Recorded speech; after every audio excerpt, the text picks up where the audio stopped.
That's not a comic book. Now that's a comic book. Let's go ahead and talk a trade. Green Lantern Rebirth. I got a chance to read this last weekend. So let me first say, I think Ivan Reis, Ethan Van Sciver. Why do I always say Ivan Reis? I think Ethan Van Sciver is the first one to do this. I really like Green Lantern has this projected logo thing going on. I just love that done with Green Lantern stuff, and so it's cool to see in this. I think this is the first place we saw it. So anyway, Green Lantern Rebirth is pretty much the Green Lantern story that got everything going. And once again, Alan Moore takes credit for all of Geoff Johns' run.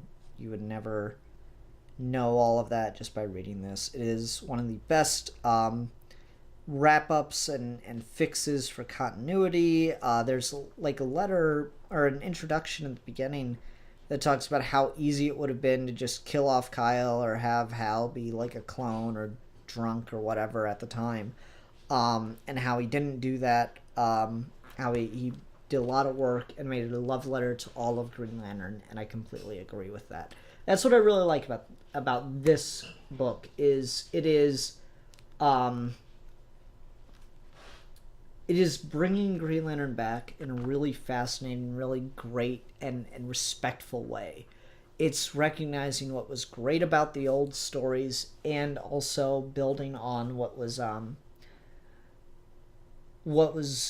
interesting and new about the Kyle Rayner stuff. And it did it all without having to cop out on what I think was still overall good storytelling with Emerald Twilight. Emerald Twilight, it was very insulting to the character if that's the only place you left him, but it was a really good character piece to work with Hal Jordan. And I really, really like that. Like there's a moment in this where once Hal comes back and he's fighting Sinestro, if I can find it real quick.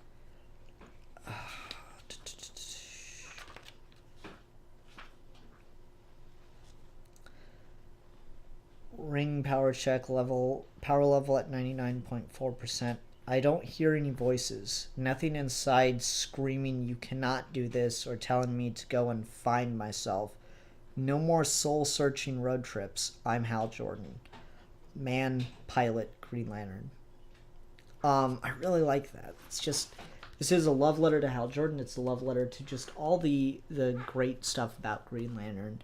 And it's about bringing him back, and I really do like that. The story itself is really well, intricately plotted. Maybe it's a little overly complex, but fixing what he had to fix, I think there is no way around that. But all the little moments in this really do shine the brightest for me. See what I did there? Because it's Green Lantern. So Hal and Kyle take down Sinestro, and then they're about to go help fight Parallax. And Hal says, "Can't worry about that. We're not done. But first, let's do this right." And then we get Hal Jordan and Kyle Rayner shaking hands as they really do meet for the first time. Hal Jordan, Kyle Rayner. Thanks. I only wanted to help, which is why the ring picked you. I really like that. They just Hal's just so cool with him. He just likes Kyle now. Because he's just did a great job.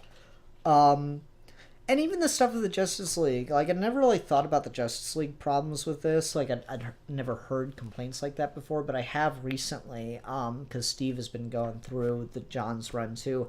I had heard those complaints recently, and reading on it, I think it works within the context of the story. The Justice League in this are being influenced by Parallax just as much as everyone else. Batman is naturally the most susceptible to that. That's why he's kind of the one that has the most problems the earliest on. He's the one that initially is suspecting Jordan of everything. And to be fair, the last time Batman and Hal Jordan had any interaction, it was when the friggin' universe was being rebuilt by Hal Jordan. Um, and the hints that we get in this, the way it's set up, yeah, it does feel like that might be happening again from his perspective.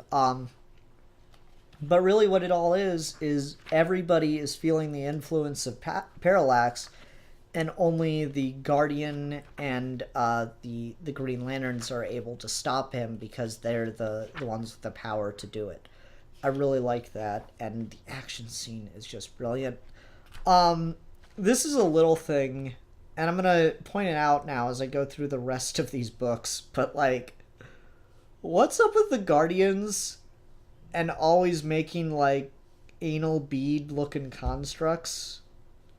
I don't understand why that's the thing that they always make. Like it's really consistently done this way. It kind of cracks me up. There we go. Here's a panel of it. So you see all those little green orbs or whatever. Those are the constructs the Guardians always make, and I'll point it out all the time. They look like just giant Green Lantern construct anal beads, and I find that amusing. I asked on Twitter why that's always the case, and I think my favorite reply was, he gets really lonely out in space, and that's just canon now. But yeah, I don't know what else I really have to say about this book. I really like it. It's really well written. It's just cool stuff. My camera battery's also dying, so I should probably wrap up here. Thanks for watching, everyone. Green Lantern Rebirth. I love it to death, and I'm going to continue reading the rest of the Green Lantern stuff. Those I'll have more to say about. This one, it's like, what else can you say about Green Lantern Rebirth? It's Green Lantern Rebirth. It rocks. See ya. That's not a comic book. Now that's a comic book.